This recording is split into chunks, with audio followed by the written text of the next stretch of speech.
নমস্কার শ্রোতা বন্ধুরা, আমি senior consultant orthopaedic surgeon doctor Nirmal Deb. আজকে আসুন আরেকটা জিনিস নিয়ে আলোচনা করা যাক। সেটা হচ্ছে, অনেকে আমাকে জিজ্ঞেস করে, ডাক্তারবাবু নি রিপ্লেসমেন্ট তো হলো, অপারেশন, পেশেন্ট বেড রেস্ট কদিন থাকবে? বা অপারেশন যারা করাতে তারাও জিজ্ঞেস করে আমাকে অনেক সময়, ডাক্তারবাবু অপারেশন হয়তো হয়ে গেলে বেড রেস্টে আমরা কতদিন থাকবো?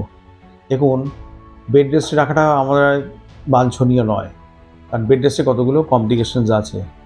একটা হচ্ছে, আপনার বেড রেস্টে থাকলে আপনার মাসেলগুলো লস হতে পারে, মাসেলের লস হতে পারে, যেটা আমরা সার্কোপেনিয়া বলি। 2 নম্বরে বোন থেকে ক্যালসিয়াম সরে যায়, which can lead to osteopenia। আর সেকেন্ড হচ্ছে, আপনি অনেকক্ষণ ধরে শুয়ে থাকলে আমরা বেডসোর হতে পারে পজিশন টার্ন না করলে। তার সঙ্গে ইউরিন ইনফেকশন, এলডারলি ক্ষেত্রে সোডিয়াম পটাশিয়াম ইমব্যালেন্স, অনেক কিছুই হতে পারে।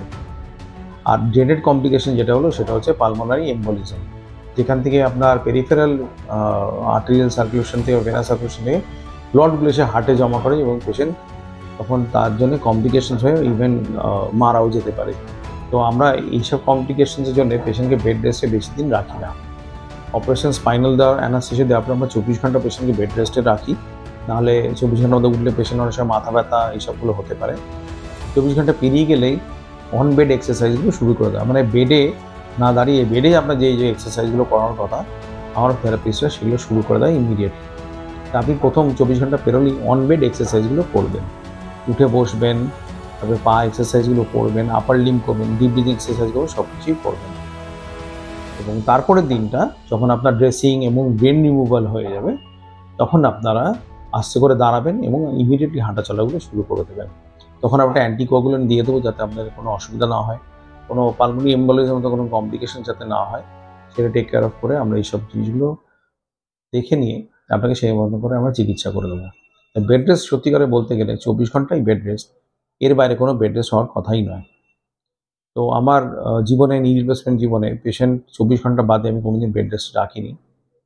তো বেড রেস্ট রাখাটাও বাঞ্ছনীয়, কারণ বয়স্ক মানুষদের ক্ষেত্রে আমি দেখেছি এখানে কনসিডারেবল প্রোটিন লস হয়, মাসেলগুলো ডিকন্ডিশনিং হয়ে যায় এবং বোন ডেনসিটিটাও ফল করে। সেই জন্য বেড রেস্টে রাখাটা একদম বাঞ্ছনীয় নয় আজকালকার যুগে। আজকালকার হচ্ছে অপারেশন করে দাও এবং পেশেন্টকে তাড়াতাড়ি মোবিলাইজ করে দাও। কারণ নি রিপ্লেসমেন্টের এন্টায়ার ফিলসফিটাই হচ্ছে যে পেশেন্ট ব্যথার জন্য তো অপারেশন করতে আসছে, তো ব্যথাটা আমরা পেন রিলিফটা দিয়ে পেশেন্টকে দাঁড় করিয়ে হাঁটিয়ে দেবো, সেটা হচ্ছে আমাদের target. As early as possible আগের মতন নর্মালি করে হাঁটবে পেশেন্ট। এই টার্গেটটা মাথায় রেখে আমরা পেশেন্টকে ওই জন্য বেড রেস্টটা খুব একটা অ্যাডভোকেট করি না। আজকে শোনার জন্য অসংখ্য ধন্যবাদ। এই চ্যানেলে হেল্পলাইন নাম্বারগুলো আছে, আপনারা অবশ্যই এখানে যোগাযোগ করবেন যদি আপনাদের কোনো প্রশ্ন থাকে। আমরা 100% আপনাকে হেল্প করার চেষ্টা করব।